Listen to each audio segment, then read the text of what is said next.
Year 11. So today we're starting a new topic, which is social cognition. So we communicate and interact with others on a number of different levels in everyday life. The way we relate to another person depends largely on the type of relationship we have with them. As we interact with others, we often try to understand the thoughts, feelings, motives, and other influences that may explain why they're behaving the way they are. When we do this, we often draw conclusions about them, without even knowing them. We may decide that we like someone if we can trust them, whether or not it's appropriate, and whether or not we want to see them again. The mental processes involved in doing so are part of social cognition. Social cognition is concerned with how we make sense of our world, how we interpret, analyse, remember things, and how we use information to make judgments. So, when you're looking at the following images, you don't have to put it in your workbooks. I just want you to think about it. How would you describe these people, right? So if we look at this image here, we might say, oh, it's cute, it's fluffy, it's friendly, right? We're going to be working out, just based on your personal opinions, what you think about people. So what do you think about this person? What's the first thing that comes to mind? What do you think about this person? What's the first thing that comes to mind? What about these people? What's the first thing that comes to mind? And this person, what's the first thing that comes to mind? What's the first thing that comes to mind for this one? And this girl here. What about this one? Or this one here? Or this one? Or this one here? This one here? This one? This one? These two? By the way, punks are cool. Alright, so all the thoughts that went through your mind as you looked at the images all formed an impression based on a quick snapshot of information. You're not necessarily looking at who they are, but what they actually, how they're dressed, what they look like, right? And these judgments are called attitudes and are known as person perceptions. So you have an expectation, perceptual sets, right? You have an expectation of what these people should look like and be like. So person perception refers to the mental processes we use to form impressions and draw conclusions about the personal characteristics of other people. So you automatically draw a conclusion. Unfortunately, a lot of these tend to be of a negative nature rather than positive, and that's unfortunate. So these judgments guide the various types of relationships we develop with others. First impressions are primarily based on the way people look and the way they act. It is true that how you dress and how you look does actually give an impression to other people. These cues are informative because we believe that appearance and behaviour reflect personal characteristics even when we've only observed a small sample of someone's behaviour. So it's really important to remember that how you look and how you act is how people are going to see you in perpetuity. They're going to continue to see you like that. So you need to actually think about the way you look, the way you act around other people. So physical appearance is a big one.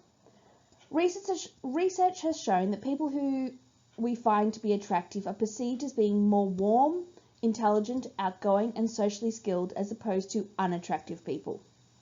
Individuals who are attractive benefit from the halo effect, which is cognitive bias in which the impression we form about one quality of a person influences our beliefs and expectations of other qualities. So if you happen to be attractive, there is a good chance that people are going to see you more positively than those people who are not attractive. And this is the halo effect.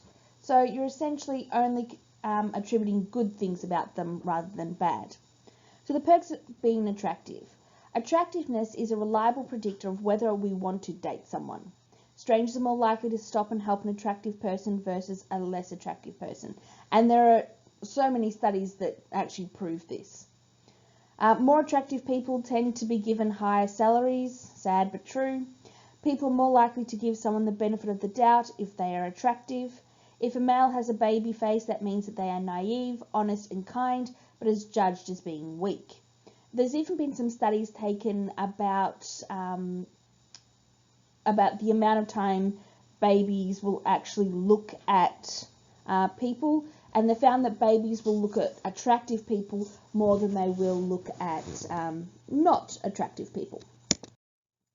So nonverbal communication, the way you actually present yourself from a point of view of your body language can also give an impression and set up a person perception. So our impression of people is also influenced by the information they convey through nonverbal communications. We often communicate inner aspects of ourselves through facial expressions, eye gaze, posture, gestures, and other form of body language. Body language enables us to make quick and often accurate judgments about them, and there are shared understandings of what body language means. So if you happen to be, every time you speak to a particular person, you've got your arms crossed, there is a good chance that you are going to be perceived as standoffish, right?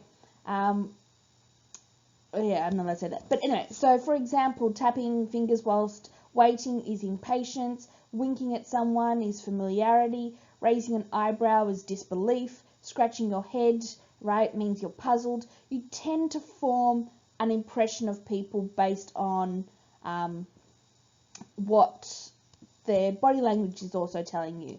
And if you want someone to like you, just as a heads up, whenever they're saying something, nod. Just nod. Nod and smile every now and again, even if it's not really that worthy of a nod or a smile. Do it anyway. If you want them to like you, do that.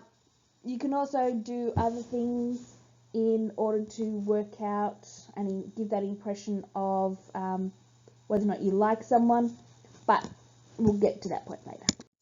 So eye contact is one of the most influential forms of non-verbal communication.